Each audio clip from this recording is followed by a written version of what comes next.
Minha saudação, presidente, nobres pares, população caxiense que nos assiste, também os professores que fazem as suas devidas reivindicações e justas aqui no plenário nesta manhã.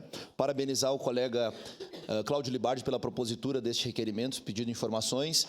É um tema que me incomoda, também me preocupa, inclusive no início dessa legislatura já sinalizei preocupação com relação aos resíduos da construção civil, que não é objeto desse requerimento, mas fica aqui o registro já de ter feito algumas reuniões aí com o secretário adjunto do Meio Ambiente, o senhor Ramon Sirtoli, para tratar desse assunto, e fico feliz que o vereador Cláudio aí, tendo em vista sua presidência da Comissão do Meio Ambiente, tem tratado também dessa questão.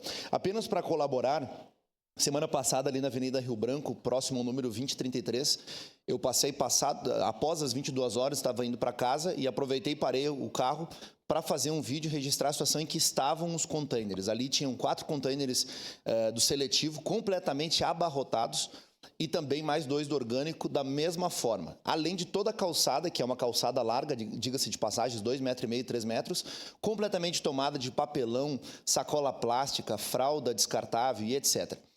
Prontamente mandei mensagem ao Fernando, que é o diretor de limpeza urbana, e o Fernando me sinalizou que diariamente são feitas 2 coletas naquela região.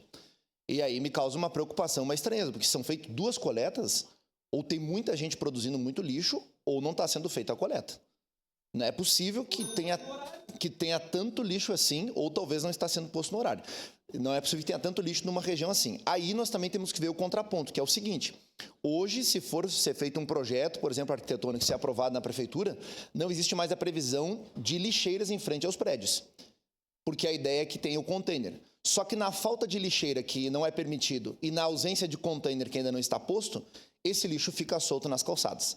Então, precisa também haver essa conscientização, essa observação. Acho que, pelo que eu observei no requerimento, não contempla essa questão, mas é importante que se faça uma provocação de qual a previsão para a instalação de container, se é que existe alguma previsão, para que nós possamos sanar o problema da questão do lixo e Caxias volte a ser referência, como já foi, inclusive, uma das cidades mais limpas do país. Ainda temos um diferencial importante comparado a outras cidades, como é o caso de Porto Alegre, que é incomparável a diferença entre Caxias e Porto Alegre no aspecto de limpeza. Mas não dá para nós deixar a nossa régua cair, eu acho que a gente tem que manter esse padrão. Obrigado, presidente. Obrigado, vereador Caleb.